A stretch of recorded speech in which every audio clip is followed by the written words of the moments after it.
కలుగును గాక. మీ అందరికీ నా ప్రేమపూర్వక వందనాలు. అందరికీ వందనాలు. బాగున్నారా? కృపయు సమాధానం మీకు కలుగును గాక. పునరుత్థాన దీవెనలు ఆశీర్వాదాలు మీకు మీ బిడ్డలకు మెండుగా కలుగును గాక. మరి పునరుత్థాన దినమందు ఈ సాయంకాల సమయం మందు పరిశుద్ధాత్మ దేవుడు మీతో నాతో ఏం మాట్లాడించినారో అట్టి మాటలు మనం ధ్యానించుకుందాం. ప్రభువే మనకు సహాయము చేయనుగాక. ఆమేన్. చూడండి పిల్లారా, ఈ దినం పరిశుద్ధాత్మ దేవుడు మీతో మాతో మాట్లాడుతున్న మాటలు ధ్యానించుకుందాం. అపోస్తుల కార్యాలు 6వ అధ్యాయం 12వ వచనం ధ్యానించుకుందాం.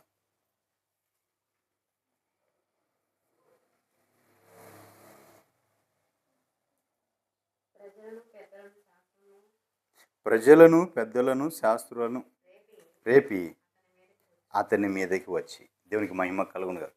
చూడండి పిల్లరా, అక్కడ జరిగిన సంభవం ప్రజలను పెద్దలను శాస్త్రులను రేపారు. అక్కడ ఉన్న వారిని అందరినీ రేపి అతని మీదకి వచ్చారు. దేవునికి మహిమ కలుగునుగా.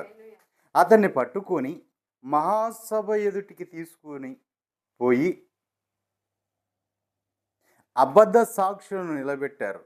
వారు ఈ వ్యక్తి ఎప్పుడును ఈ పరిశుద్ధ స్థలానికి మన ధర్మశాస్త్రానికి విరోధముగా మాట్లాడుచున్నాడు.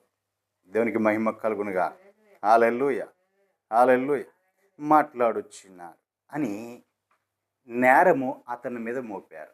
అంతేకాదు, ఇంకొక దాని కింద వచ్చిన కూడా మనం చూసినట్లయితే, నజరేయుడైన యేసు ఈ చోటను పాడు చేసి మోషే మనకిచ్చిన ఆచారములను మారుస్తాడని వీడు చెప్పగా మేము విన్నాము అని చెప్పారు. దేవునికి మహిమ కలుగునుగా. హల్లెలూయా. అంటే యేసు ప్రభు వారు ఏం చేస్తారంట, మోషే ఇచ్చిన ఆచారములను మార్చేస్తాడు అని వీడు చెప్పగా మేము విన్నాము అన్నారు. ఇప్పుడు ఇవన్నీ కూడా ఎవరి గురించి అంటే స్టెఫను గురించి వచ్చినారు. దేవునికి మహిమ కలుగునుగా. ఇవన్నీ కూడా స్టెఫను గురించి వచ్చినాయి. ఆల్రెడీ నేను 2 సార్లు ప్రసంగం చేశాను ఇదే మాట మీద. ఒకటి 13వ వచనము, రెండవది 14వ వచనం మీద కూడా చేశాను. ఇదే మాట 6వ అధ్యాయము 13, 14 వచనం మీద 2 ఉన్నాయి. ఇప్పుడు ఇది 3వది 12వ వచనం మీదకి వచ్చింది. దేవునికి మహిమ కలుగునుగా. అది మీకు నెట్లో దొరుకుద్ది, చూసుకోవచ్చు. చూడండి పిల్లారా, మరి ఇప్పుడు వీళ్ళందరూ కూడా ఎక్కడికి, అతన్ని పట్టుకొని మహాసభ ఎదురుకు తీసుకొని వచ్చారు. ఎవరిని? స్టెఫన్ని పట్టుకొని మహాసభ ఎదుటికి తీసుకుని వచ్చారు. ఇది సభ అనేది మండలి అంటారు. ఏంటంటే యూదుల, ఇంకొక మాట చెప్పాలంటే యూదుల న్యాయస్థానం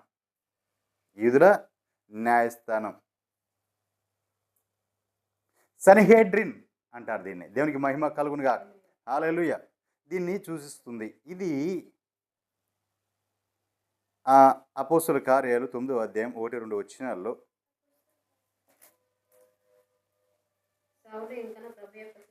చూడండి, సౌలు ఇంకను ప్రభు యొక్క శిష్యులను బెదిరిస్తుండగా హత్య చేయటను తనకు ప్రాణాధారమైనట్లు ప్రధాన యాజకుని యొద్దకు వెళ్ళి,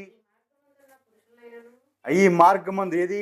యేసుక్రీస్తు మార్గమందు, ప్రభు అయిన యేసుక్రీస్తు వారి మార్గాన్ని, ఈ క్రైస్తవ మార్గమందును అనుసరిస్తున్న వారిని అడుగుతున్నాడు. పురుషులైనను స్త్రీలైనను కనుకొనిన ఎడల వారిని బంధించి యెరూషలేమునకు తీసుకొని వచ్చుటకు దమస్కులోని సమాజము వారికి పత్రికలిమ్మని అడిగాను. దేవునికి మహిమ కలుగునుగా. దమస్కులో ఉన్న సమాజం, ఈ సమాజ మందిరాలు ఉన్నాయి. అక్కడికి వెళ్తే తర్కీబులు జరుగుతుంటాయి, అక్కడ న్యాయ విచారణ జరుగుతుంటాయి. అక్కడికి వెళ్ళి వారికి కూడా, మాకు పత్రిక అధికారం, ఇప్పుడు అధికారం పొందుకొని వాళ్ళ దగ్గరికి వాళ్ళకి కూడా అధికారం ఇస్తే, ఇదిగో ఫలానా అధికారి వచ్చాడు, వీళ్ళందరినీ పట్టుకొని చెరపట్టుకొని వెళ్తాకి ఇతనికి అధికారం కలిగి ఉన్నాడు అని చెప్పడం కోసం ఇతను వెళ్ళి అధికారం పొందుకుంటున్నాడు ప్రధాన యాజకుడి దగ్గర. దేవునికి మహిమ కలుగునుగా. హల్లెలూయా. అక్కడ ఈయన ఉన్న చోట కూడా చూస్తే, అక్కడ హత్య చేస్తుంటే దానికి సమ్మతించాడు సౌలు అని ఉంది. అంటే స్టెఫన్ని చంపివేస్తుంటే, స్టెఫన్ని రాళ్ళతో కొడుతుంటే అక్కడే ఉండి చూశాడు. వాళ్ళు కొట్టడానికి ఇతను అనుమతి ఇచ్చాడు. దేవునికి మహిమ కలుగును గాక. హల్లెలూయా.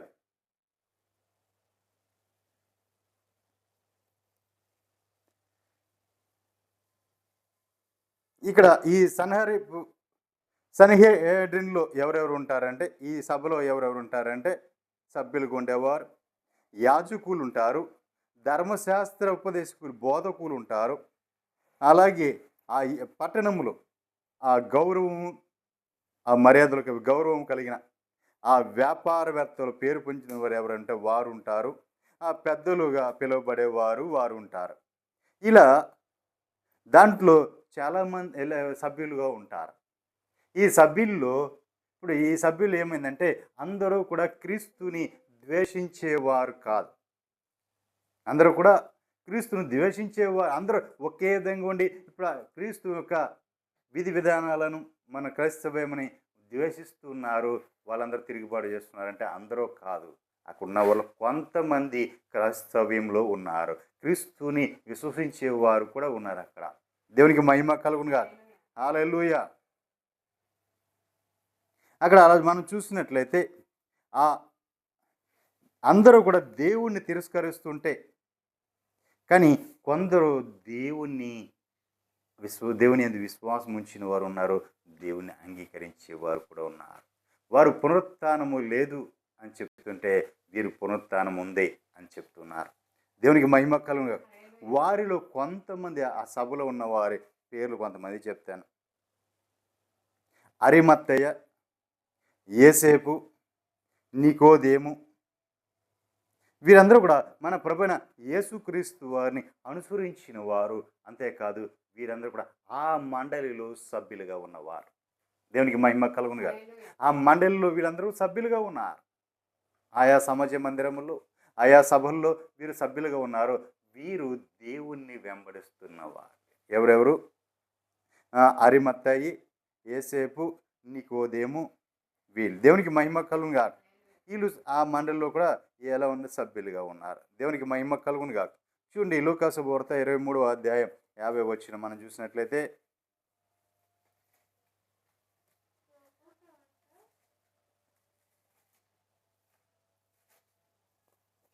23:50 లూకా.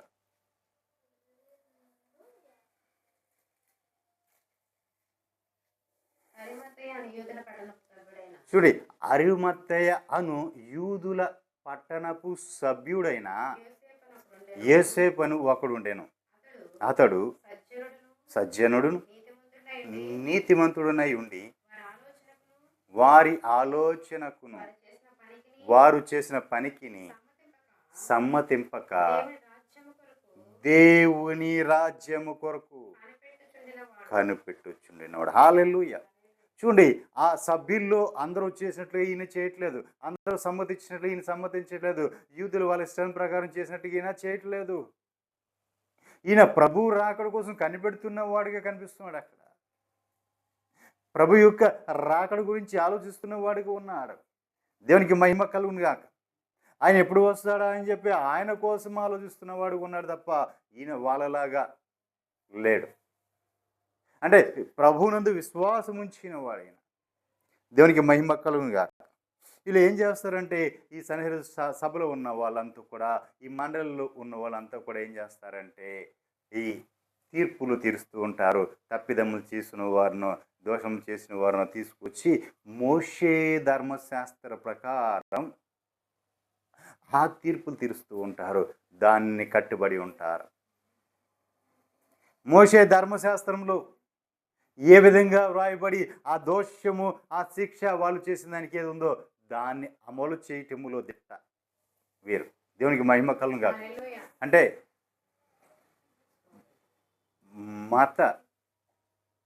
మత శాంతస్తవాదులు అంటారు కదా, ఆ విధంగా వారు నమ్మిన దాన్ని గట్టిగా నెరవేర్చాలి. వాటిలో ఈ సౌలు కూడా అలాంటి వాడే. అధికారం పొందిన సౌలు కూడా అలాంటి వాడే. ఈ సౌలు కూడా తాను మోషే ధర్మశాస్త్రం ఏదైతే వ్రాయబడి ఉందో అదే జరగాలి, అదే ఉండాలి.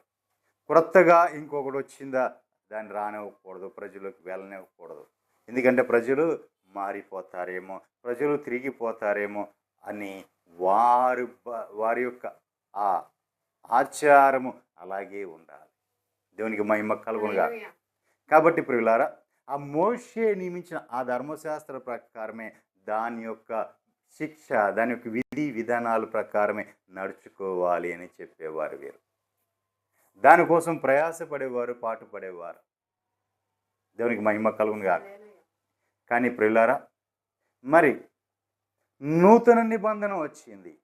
ప్రభువారు తప్పిపోతున్నామని, ఎంతకీ ఆయనకు దగ్గర కావట్లేదు అని పాత నిబంధన ప్రకారం ఆయన పాత నిబంధన నియమించి ఆ నిబంధన చేస్తే ఆ ప్రజలందరూ ఏమైపోయారంటే దానిలో ఉన్న ఆ లొసుగులు, చట్టంలో ఉన్న లొసుగులు అంటే ఈ లొసుగులు అంటే లొసుగులు అనకూడదు, కానీ ఈ మానవుడి యొక్క జ్ఞానం ఎక్కువైపోయి ఆ పాపం నుంచి ఎలా తప్పించుకోవాలని వాడు ఆలోచించి ఏం చేస్తున్నాడంటే పాపము చేశాడు.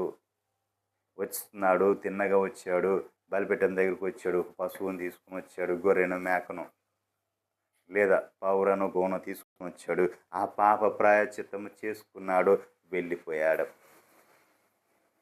చూడండి, పాప ప్రాయశ్చిత్తం జరిగిన తర్వాత మరుపడి ఎన్నడూ కూడా దాని వైపు చూడకూడదు, మరుపడి ఆ పాపం వైపు వెళ్ళకూడదు. కానీ ఈ మానవుడు తెలివి ఎక్కువైపోయింది. ఏం చేస్తున్నాడు అంటే వెళ్తున్నాడు, పాపం చేస్తున్నాడు, వస్తున్నాడు, ఆ పాపాన్ని కడుక్కుంటున్నాడు, మరిపడి వెళ్తున్నాడు, మరి దాన్ని పుట్టుకుంటున్నాడు, మరి ముట్టుకుంటున్నాడు, పాపం చేస్తున్నాడు, మళ్ళీ వస్తున్నాడు, మళ్ళీ ఇక్కడికి వచ్చి కడుక్కుంటున్నాడు. ఇదే జరుగుతుంది.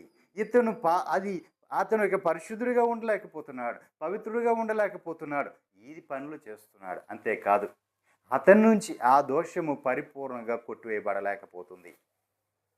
ఆ సమయానికి మాత్రమే ఆ రక్త ప్రాయశ్చిత్తం జరుగుతుంది తప్ప అతడు పరిపూర్ణమైన దాని నుంచి విడిపించబడలేకపోతున్నాడు. కానీ ప్రియులారా, మన ప్రభువైన యేసుక్రీస్తు వారు వచ్చి పరిపూర్ణమైన ఆ విమోచననిచ్చి ఆ దోషములను కొట్టివేసి ఆ పాపములను కొట్టివేసి ఆయన యొక్క నీతిని, ఆయన యొక్క పరిశుద్ధతను, ఆయన యొక్క యథార్థతను నీకు ఇస్తే నీవేం చేస్తావంటే దాన్ని నిలబెట్టుకోవాలి. అలా ఇంకెన్నో కూడా పాపము చేయకూడదు. ఒక్కసారి రక్షణ పొందిన తర్వాత, ఒక్కసారి ఆ పాపం నుంచి బయటకు వచ్చిన తర్వాత, ఒక్కసారి ఆ దోషం నుంచి బయటకు వచ్చిన తర్వాత తిరిగి దాన్ని చూడకూడదు. కుక్క వాంతికి తిరిగినట్లుగా విసర్జించిన దాన్ని మరిపడి ముట్టకూడదు. దేవునికి మహిమ కలుగునుగా. కానీ ఏం జరుగుతుంది? మరిపడి అదే తింటుంది, అదే కక్కుతుంది, తింటుంది, కక్కుతుంది, తింటుంది. అలాగైపోయింది ఈ రోజున. దేవునికి మహిమ కలుగునుగా. ఇప్పుడు ఆయన్ని వెంబడించేవారు కూడా ఎలా ఉన్నారు అంటే అదే మార్గంలో నడుస్తున్నారు. కాబట్టి వారు కూడా అదే బోధిస్తున్నారు. ఏమని బోధిస్తున్నారు? ఇదిగో నీవు పరిశుద్ధంగా ఉండాలి, పవిత్రంగా ఉండాలి అంటే నీవు మారు మనసు పొందాలి, నీవు పునరుత్థానం పొందాలి, నీవు మరణించి నీ స్వభావాన్ని చంపివేసుకొని నువ్వు నూతనంగా పుట్టాలి, నూతన స్వభావం నీలోనికి రావాలి, నూతనత్వం నీలోనికి రావాలి, నీ పాతవి గతించాలి అని చెప్పి వీరు ఆయన యొక్క శిష్యులు బోధిస్తుంటే వీరేమో వారి మీద తిరుగుబాటు చేస్తున్నారు. దేవునికి మహిమ కలుగునుగా. హల్లెలూయా. అంతేకాదు, ప్రభువారు ఒక మాట అన్నారు. ఏమంటే ఆయన వెళ్ళేటప్పుడు ఒక మాట అన్నారు. చూడండి, అపోస్తుల కార్యాలు 6వ అధ్యాయం 8వ వచనం 15వ వచనం ధ్యానించుకుందాం. 8:15.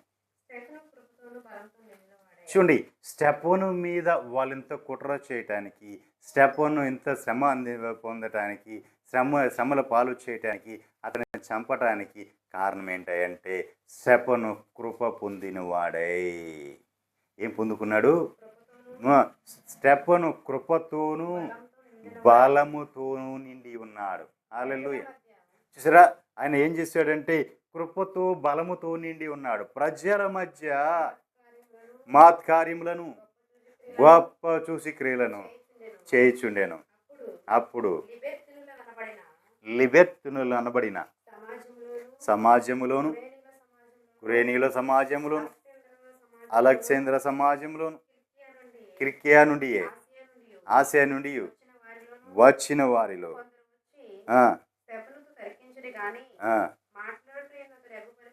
చూడండి, వారందరూ ఆయా ప్రాంతాల నుంచి, ఆయా దేశాల నుంచి వచ్చారు. వచ్చి వారి యొక్క పాండిత్యము చొప్పున ఈ స్టెఫనుతో తర్కిస్తున్నారు. అంటే మన ఇప్పుడు చూస్తున్నాం ఏంటంటే ఈ టిబెట్లు చేస్తున్నారు. ఈ టిబెట్లు చేస్తుంటే వారి యొక్క పాండిత్యం ఎందుకు పనికిరట్లా? స్టెఫను ముందు వారి యొక్క జ్ఞానం ఎందుకు పనికిరట్లా? వారి ఆలోచనలు ఎందుకు పనికిరట్లా? వారు మాట్లాడలేకపోతున్నారు. వారు అసలు స్టెఫను ముందు నిలవలేకపోతున్నారు. కారణం ఏంటంటే దేవుని ఆత్మతో నింపబడిన స్టెఫను. దేవుని ఆత్మతో నింపబడిన స్టెఫను మాట్లాడుతుంటే స్టెఫను ముందు ఎవరో కూడా నిలవలేకపోయారు. దేవునికి మహిమ కలుగునుగా. హల్లెలూయా.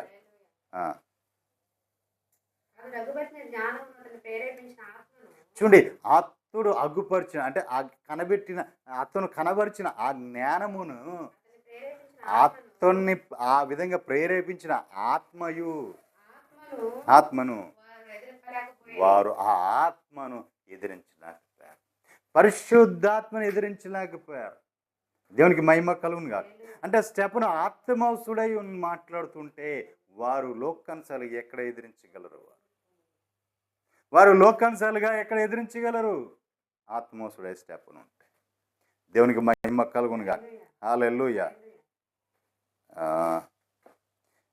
1వ అధ్యాయం 8వ వచనం. ప్రభువారు ఏం చెప్పాడు? స్టెఫను ఎందుకు అంత ఆత్మవసుడయ్యాడు కదా, మరి అసలు ప్రభు అయిన యేసుక్రీస్తు వారు ఏం చెప్పారు అంటే, ఆయన ఎత్తబడే ముందు ఒక మాట చెప్పారు. పరిశుద్ధాత్మ మీ మీదకి వచ్చినప్పుడు చూడండి, పరిశుద్ధాత్మ మీ మీదకి వచ్చినప్పుడు మీరు శక్తి నొందుదురు గనుక మీరు యెరూషలేములోను, యూదయ సమరయ దేశమంతటా భూదిగంతముల వరకు దేవునికి సాక్షులై ఉందిరని వారితో చెప్పారు. దేవునికి మహిమ కలుగును గాక. పరిశుద్ధాత్మ వారి మీదకి వచ్చి వారు శక్తి పొందే వారు కూడా వారు అక్కడ ఎదురు చూసిన తర్వాత ఆ శక్తిని పొందిన తర్వాత ఆ యూదయ, కిలికియా ఆ ప్రాంతాలన్నీ కూడా ఏం చేయాలి? సర్వలోకం వెళ్ళి ఆయన సువార్త చెప్పాలి. దేవునికి మహిమ కలుగును గాక. వారు పొందిన ఆ అభిషేకం, పరిశుద్ధాత్మ శక్తిని పొందుకొని వారు ఇప్పుడు బలము పొంది బయలుదేరి వెళ్ళి ఆ ప్రాంతాలన్నీ కూడా ప్రపంచమంతా కూడా సువార్తతో నింపాలి అని నా ప్రభు చెప్తున్నాడు. దేవునికి మహిమ కలుగును గాక. దేవునికి మహిమ కలుగును గాక. ప్రపంచమంతా కూడా ఆయన సువార్తతో నింపేయాలి అని చెప్పి పరిశుద్ధాత్మ దేవుడు వచ్చిన తర్వాత ఆ బలాన్ని పొందుకుంటారని నా ప్రభు ముందుగానే వారికి చెప్పాడు. ఇప్పుడు ఆ బలమును పొందిన వారు ఏం చేస్తున్నారు? స్టెఫను ఆత్మవశుడై కృప పొంది బలముతో అతను బోధిస్తుంటే అనేకులు ఆకర్షితులైపోతున్నారు. స్టెఫను యొక్క మొహము చూస్తే దేవదూత మొహము చూసినట్లుగా ఉంది. దేవునికి మహిమ కలుగును. దేవదూత మొహము చూసినట్లుగా స్టెఫను ముఖం ఉంది. స్టెఫను ఆత్మవశుడై ఉన్నాడు. దేవునికి మహిమ కలుగును గాక. హల్లెలూయా. అపోస్తలుల కార్యాలు 13వ అధ్యాయం 28వ వచనం.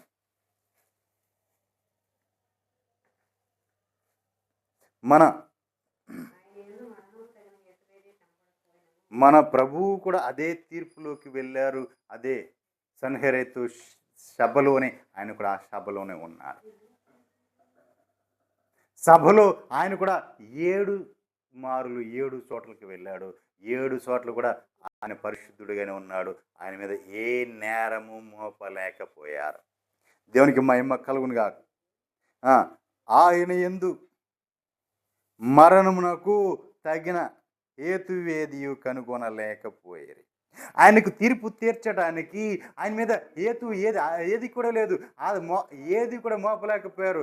ఏది కూడా ఆధారము లేదు. అలా ఏ సాక్ష్యము చూపించలేకపోయారు.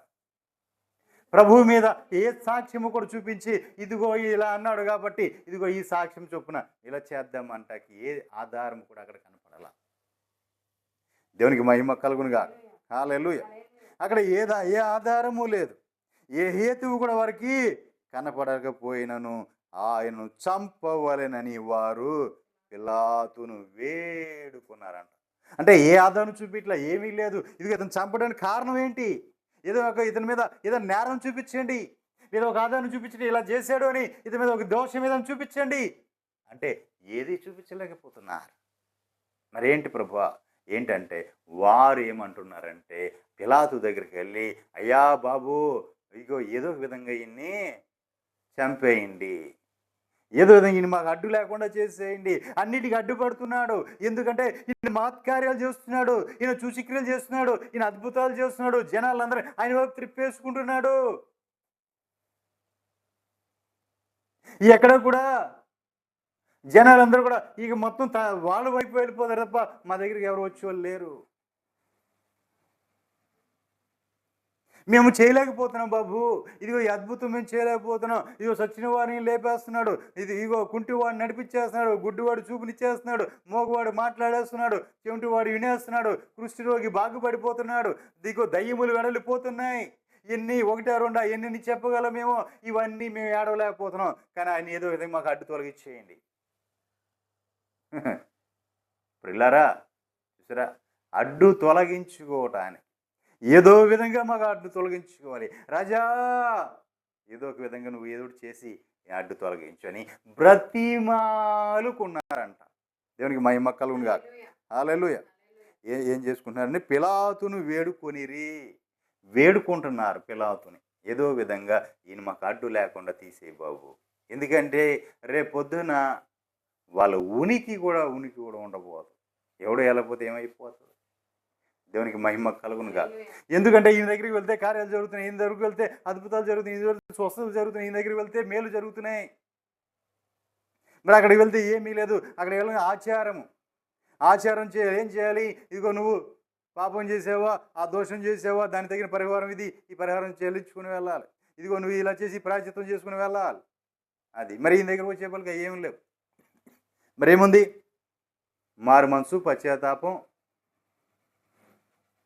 ఈ మారు మనసు పశ్చాత్తాపం దీనికి రూపాయి చెల్లించాల్సిన పని లేదు. ఆయన సన్నిధిలో కూర్చొని ఏడ్చి ప్రభువా నేను ఈ పాపను విడిపించట, నీ పాపాలను క్షమించాను పో అంటున్నాడు. దేవునికి మహిమ కలుగునుగా. మరి అక్కడికి వచ్చేపలికి ఇవన్నీ చేయాలంటున్నాడు. ఇప్పుడు ఈ రోజుల్లో ఒక గొర్రె పిల్లని తీసుకురావాలంటే 7-8 వేలు ఖర్చు. మాట ఒకటి చెప్తున్నాను, 7-8 వేలు ఖర్చు గొర్రె పిల్లని తీసుకురావాలంటే. కానీ అదే దేవుని సన్నిధిలో కూర్చొని ఆయన కన్నీరు గార్చుకుంటే ప్రభువా తప్పైపోయిందంటే ఆయన క్షమించేసి నీ పాపాలు క్షమించబడ్డాయి అంటున్నాడు. దేవునికి మహిమ కలుగునుగా. మరి ఇప్పుడు ఏది మేలైనది, ఏది యుక్తమైనది? ఇంకా ఆయన క్షమించిన తర్వాత ఒక మాట చెప్తున్నాడు, ఇంకా ఎన్నాడో కూడా నీవు ఆ పాపం జోలికి పోవద్దు, వెళ్ళొద్దు. దేవునికి మహిమ కలుగునుగా. ఇప్పుడు పాపం చేసిన స్త్రీ ఆయన ముందు ఉంది. పాపం చేసిన స్త్రీ ఆయన ముందు ఉంది. అందరూ కూడా ఆయన ముందు నిలబెట్టారు. అందరూ కూడా రాళ్ళు పట్టుకున్నారు చంపటానికి. సరే ఈ బోధకుడు ఉన్నాడో ఏం చెప్తాడో చూద్దాం అని చెప్పి ఆయన దగ్గరకు వచ్చి, ఇదిగో బోధకుడా, ఇదిగో ఈ అమ్మాయి పాపం చేసింది, పట్టబడింది, పాపం చేస్తూ పట్టబడింది. ఇప్పుడు మోషే ధర్మశాస్త్ర ప్రకారం రాళ్లతో కొట్టి చంపేయాలి.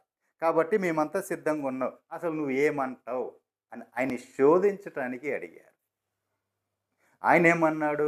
వాళ్ళ కుయుక్తిని ఎరిగి, ఇదిగో మీలో ఎవరైతే ఏ దోషం పాపం చేయలేదో వాళ్ళు ముందుగా రాయేయండి, మిగులందరేసి చంపేయండి అన్నాడు. ఆయన వద్దు అని చెప్పలా, చంపొద్దు అనలా, అడ్డగించను లేదు. ఆయన ఒకే ఒక మాట అన్నాడు, మీలో ఏ పాపము చేయని వాడు ముందుగా రాయేయండి, తర్వాత మీరు అందరేసి కొట్టేయండి అన్నాడు. దేవునికి మహిమ కలుగునుగా. అంటే ఆయన చేశాడు, ఎవడో కూడా చూసుకుంటున్నాడు, ఎవడు కూడా తడుముకుంటుంటే ఆయన కింద మౌనంగా ఉండి ఏదో రాస్తా కూర్చున్నాడు అక్కడ. ఆ కింద భూమి మీద కెలుగుతా ఉన్నారు. కెలుగుతుంటే ఇప్పుడు చూసిన వాడందరికి కూడా వాడి పాపాలు అక్కడ కనపడుతున్నాయి. ఎవడైతే రాళ్ళు పట్టుకొని ఆ అమ్మాయి పాపం చేసింది కాబట్టి, నేను పరిశుద్ధిని కాబట్టి నేను అమ్మాయిని కొట్టేయాలి అని చూస్తున్నాడో, వాడు అక్కడ చూడంగానే వాడు కనపడుతుంది. వాడు చేసిన ప్రతి పాపము కనపడుతుంది వాడు కళ్ళ ఎదుట. ఇక లాభం లేదు, నేను పాపం చేశాను కాబట్టి నేను ఆమెను శిక్షించలేను అని చెప్పి ఆ రాయి అక్కడే వదిలేసి వెళ్ళిపోతున్నాడు. అలా అందరూ వెళ్ళిపోయారు, ఎవరూ లేరు, అందరూ వెళ్ళిపోయారు. వెళ్ళిపోయిన కొంచెంసేపటికి ఆయన తల ఎత్తి ఇలా పైకి చూస్తే ఎదురుగుండా ఆమె ఏడుస్తా కనపడింది. అమ్మా, ఎవరు నిన్ను శిక్షించలేదా? అయ్యా, మీరున్నంగా, మీరు నాకు రక్షణ కవచంగా మీరున్నంగా నన్ను ఎవరు శిక్షిస్తారు? దేవునికి మహిమ కలుగు. ఎందుకు అంటే ఆమె పశ్చాత్తాపడుతుంది. అక్కడ ఆమె పశ్చాత్తాపము, కన్నీరు కారుస్తుంది, దేవుని మొరపెట్టుకుంటుంది. అయ్యా, నాకు ఉన్న దిక్కు నీవే, నా ప్రాణం రక్షించేవాడు నీవే. ఆ రక్షకుడి మీద ఆధారపడిపోయింది. వారికి తెలియకనే అసలు ఈయన శోధిద్దామని ఈయన చేతి తీసుకొచ్చి అప్పగించారు. మరి ఈయన కరుణావాచ్యం కలిగిన వాడు కదా, ఆయన ఎందుకు ఆమెని ఆ శిక్షకి అనుమతిస్తాడు? దేవుడికి మహిమ కలుగుగా. ఆమెనే గొప్ప సాక్షిగా నిలబెట్టేశాడు. హల్లెలూయా. ఆమె వలనే సువార్త బలంగా విస్తరించింది, సాక్షిగా నిలబడిపోయింది. ఎవరు కొట్టలేదమ్మా. సరే, నేను కూడా నిన్ను శిక్షించను. అయ్యా, నన్ను ఎవరో శిక్షించలేదయ్యా. సరే అమ్మా, నేను కూడా నిన్ను శిక్షించను. కానీ ఇదిగో, ఇక ఎన్నడూ కూడా నీవు ఆ పాపము చేయొద్దు. హల్లెలూయా. ఇక ఎన్నడూ కూడా నువ్వు ఆ పాపం జోలికి వెళ్ళొద్దు అంటే ఆమె ఏం చేసింది? అయ్యా అని పాదాలు పట్టుకుంది, పాదాలు కడిగింది, పశ్చాత్తాపం పొందింది. ఇక ఎన్నడూ కూడా ఆమె దాని వైపు కూడా చూడలేదు. హల్లెలూయా. మరి ఇప్పుడు ఆమె ఏమైపోయింది? ఆమె ఎక్కడ వెళ్ళినా ఆమె యొక్క ఆ సువాసన వెదజల్లుతూనే ఉంది. ఆమె పొందిన మారు మనసు, దేవునికి మహిమ కలుగునుగా. ఆమె పొందిన మారు మనసు ఎక్కడ పోయినా వెదజల్లుతూనే ఉంది. ఎక్కడికి వెళ్ళిన వెదజల్లుతుంది, ఆ సువాసన వెదజల్లుతూనే ఉంది. ఆమె గురించి, ఆమె యొక్క నీతిని గురించి, ఆమె యొక్క పరిశుద్ధతను గురించి, ఆమె యొక్క యథార్థతను గురించి ఒక్కసారి తప్పిపోయింది. ఇక ప్రభువుని చేరుకున్న తర్వాత, ప్రభు ఆమెను రక్షించిన తర్వాత ఇక ఎన్నడూ కూడా పాపం జోలికి వెళ్ళలేదు కదా. ప్రభు పాదాలు మాత్రమే పట్టుకుంది. ఇక ఏం పట్టుకోలే, ప్రభు పాదాలు మాత్రమే పట్టుకుంది. దేవునికి మహిమ కలుగుగా. హల్లెలూయా. చూడండి పిల్లరా, ఏంటంటే గొప్ప అద్భుతాలు, ఆశ్చర్యాలు, మహత్కార్యాలు, సూచకలు ఎన్నెన్నో జరిగిపోయాయి అక్కడ. అందుకనే వారు వేడుకుంటున్నారు, అయ్యా ఈయన మాకొద్దు, ఏదో విధంగా ఆయనే మాకు అడ్డు తొలగించి. దేవునికి మహిమ కలుగునుగా. హల్లెలూయా. 29వ వచనం.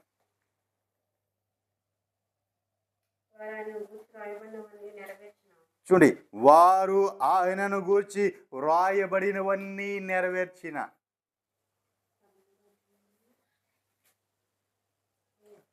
13వ అధ్యాయం 28 చదివావు, ఇప్పుడు 29కి రమ్మా.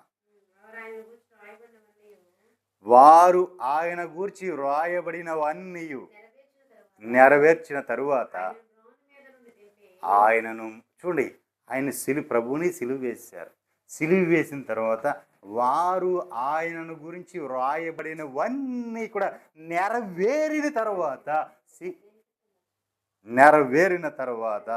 అప్పుడు సిలువ నుంచి కిందకి దించారు. సిలువ నుంచి అప్పుడు కిందకి దించారు. అంటే ఆయన గురించి రాయబడినవన్నీ కూడా నెరవేరిన తర్వాతే దించారు. ఆయన్ని నెరవేరక ముందు దించలేదు. దేవునికి మహిమ కలుగునుగా. హల్లెలూయా. చూడండి ప్రియులారా,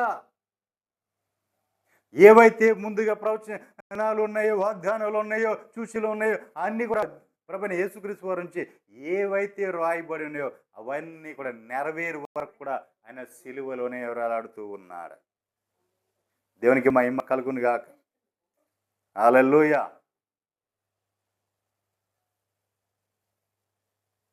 కాబట్టి ఇప్పుడు స్టెఫను విషయానికి వద్దాం. స్టెఫను దేవుని సంపూర్ణమైన శక్తిని, ఆయన యొక్క అనుగ్రహాన్ని పొంది దేవుని యొక్క అనుగ్రహాన్ని పొందుకున్న వాడుగా కనిపిస్తున్నాడు. దేవుని యొక్క శక్తిని, సంపూర్ణమైన శక్తిని పొందుకున్నాడు. పరిశుద్ధాత్మ శక్తితో నింపబడిన స్టెఫను ప్రజల సమక్షములో గొప్ప అద్భుతాలు చేశాడు. దేవునికి మహిమ కలుగును గాక. ప్రజల పక్షంలో అందరూ చూస్తుండగానే గొప్ప అద్భుతములు చేశాడు. గొప్ప అద్భుతములు చేయటమే కాదు, ఆయన యొక్క చిహ్నములను చూపించాడు. ప్రభు యొక్క చిహ్నములను చూపించాడు. దేవునికి మహిమ కలుగును గాక. హల్లెలూయా. ఇప్పుడు ఈయన బలము పొందుకొని అద్భుతాలు చేస్తున్నాడు. ఆయన ఒక స్నేహాలను చూపిస్తున్నాడు. దేవునికి అంటే వీరు తర్కించిన, ఎంతమంది తర్కించిన వారందరూ కూడా సమాధానం చెప్తూనే ఉన్నారు. ఆ జ్ఞానం ఏంటి? ఈ పాండిత్యం ఏంటి? ఎవరు కూడా ఒక్క దేశం నుంచి రాలా, ఆ చుట్టుపక్కల దేశాలు చాలామంది వచ్చారు. అందరూ వచ్చి ఆయన మీద డిబేట్లు పెట్టారు, కానీ ఎవరు కూడా ఆయన ముందు నిలవలేకపోయారు. దేవునికి మహిమ కలుగును గాక. ఎన్నో అద్భుతాలు చూచి క్రియలు చేస్తున్నాడు, గొప్ప కార్యం చేస్తున్నాడు. కారణం ఏంటంటే ఆయన ఏం పొందుకున్నాడు?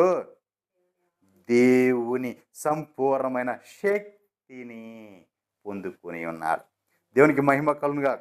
ఆ దేవుని యొక్క అనుగ్రహాన్ని పొందుకుని ఆ ప్రజల పక్షంలోనే గొప్ప అద్భుతములు స్టెఫను చేస్తున్నారు. హల్లెలూయా. ఆఖరిగా ఒక మాట చెప్పి నేను ముగిస్తాను. యోహాను శుభవార్త 11వ అధ్యాయము 47వ వచనం.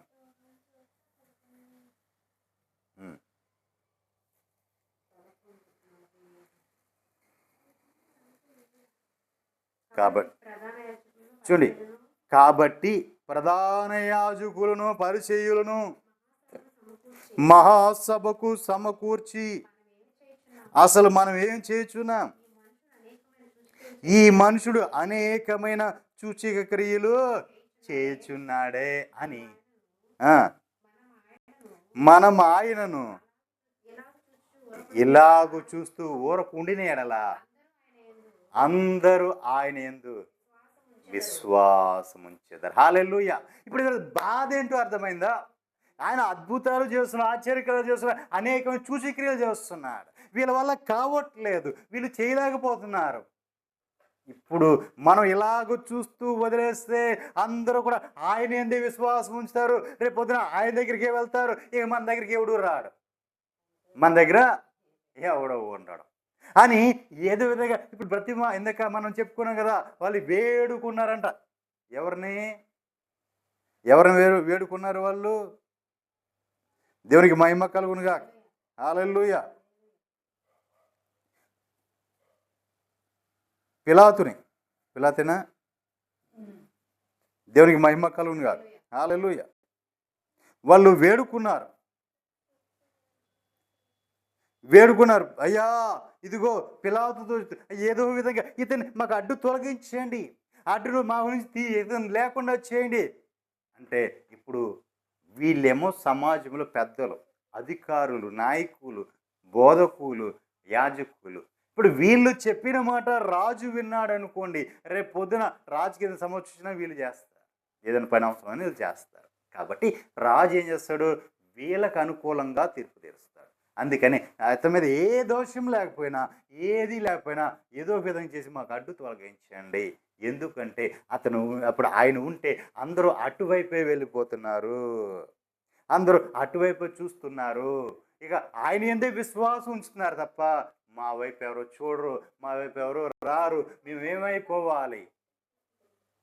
ఈ రోజున చాలామంది ఇలాగే ఉన్నారు ప్రియులారా, చాలామంది ఇలాగే ఉన్నారు. ఎందుకంటే ఇంకొక చోటకు వెళితే వారు సత్యం తెలుసుకుంటారేమో, ఇంకో చోటకు వెళ్తే వారు సత్య మార్గాన్ని తెలుసుకుంటారేమో, ఆయనతో పాటు పెనవేయబడతారేమో, వాళ్ళు అంటుకట్టబడతారేమో. ఎలానే ఒక్కకూడదు. వాళ్ళు ఏమైపోయినా వీడు పరలోకం వెళ్ళడం, వెళ్ళేవాడిని కూడా వెళ్ళనివ్వకుండా వీడు అడ్డుకుంటూనే ఉంటాడు. దేవునికి మహిమ కలుగును. చాలామంది అలాగే ఉన్నారు పిల్లారా సంఘాల్లో. ఈ రోజున ఆ గేదెలని పశువుల్ని కట్టేసినట్టుగా పొలుపు తాడు కట్టి అక్కడ కట్టేసి బలవంతాన బాప్తిస్మం ఇచ్చేయటము, బలవంతాన మాయ మాటలు చెప్పి వాళ్ళ ఇష్టపూర్వకంగా కాదు, బలవంతాన బాప్తిసాలు ఇచ్చేసి ఇక మీ సంఘం నుంచి మీరు ఎక్కడికి వెళ్ళకూడదు, మీరు ఎక్కడే బాప్తిసం పొందారు, మీరు ఎక్కడే ఉండాలి, బంధించి వేయటం. ప్రభు అలాగే చెప్పాడా? అపోస్తులు అలాగే చేశారా? బాప్తిసాలు ఇచ్చారు అపోస్తులు, కానీ ఒకే చోట ఉండిపోయారా? మీరు నా దగ్గర ఉండమని చెప్పాడా? పేతురు గారు అని చెప్పాడా? పోనీ యాకోబు గారు అని చెప్పాడా? పోనీ పౌలు గారు అని చెప్పాడా? ఇదిగో నువ్వు నా సహాయంగా నా దగ్గరే ఉండా, ఇక్కడ ఉన్న. మరి ఇక్కడ భేదాలు ఎందుకు? రేపమ్మో సచ్చేవుడికి, రేపమ్మో నీ ఈరోజు నువ్వు బ్రతుకుతుంటావు గ్యారెంటీ ఉందా నీకు? మరి భేదాలు ఎందుకు? నువ్వు ఎవరి పని చేస్తున్నావు? ఎవరి పని నువ్వు చేసే పని ఎవరిది? ఆయన పని, ఆయన పని. నువ్వు చేసేది ఆయన పని. మరి నువ్వేం చేస్తున్నావు? నువ్వేం చేస్తున్నావు అక్కడ? నీ ఏంటి భేదాలేంటి? ఇది నా సంఘం, నువ్వు వెళ్ళకూడదు, ఎక్కడికి వెళ్ళకూడదు, ఎవరితోనూ మాట్లాడకూడదు, ఎవరితోనూ చూడకూడదు. అటు చూసిన కానించి ఎవరితో మాట్లాడిన కానించి మళ్ళీ ఎవరు ఎక్కడ లాగేసుకుంటాడు, మళ్ళీ ఎక్కడికి వెళ్ళిపోతావు, నీ నిజం తెలిసిపోద్దేమో. మీ దగ్గర విషయం ఉంటే ఇక్కడి నుంచి ఎందుకు బయటకు వెళ్తారు? దేవుని అదేనా? నిజమైన బోధ అదేనా? దేవుడు కోరుకున్నది అదేనా? మరి అదే కోరుకుంటే ఇంతమంది ఎందుకు? ప్రియులారా, మోసపోవద్దు, దేవుడు విక్రించబడడు. నీవు మోసపోతే దేవుడు విక్రించబడడు. నీ బోధకుడు సరైన బోధకుడేనా? నీవు వెళ్తున్న సంఘములో సరైన సంఘమేనా? ఈ రోజున సంఘంలో ఎంతో గొప్పలు చెప్తూ ఉంటారు, కానీ అక్కడ దేవుడు ఉన్నాడా అనేది చూసుకోవాలి. దేవుని బోధేనా ఇది అనేది చూసుకోవాలి. దయ్యముల బోధ కూడా ఉంది. దయ్యముల బోధ లేదా? దయ్యముల బోధ ఉంది, కానీ జాగ్రత్తగా ఉండాలి. దేవునికి మహిమ కలుగునుగా. సత్యమును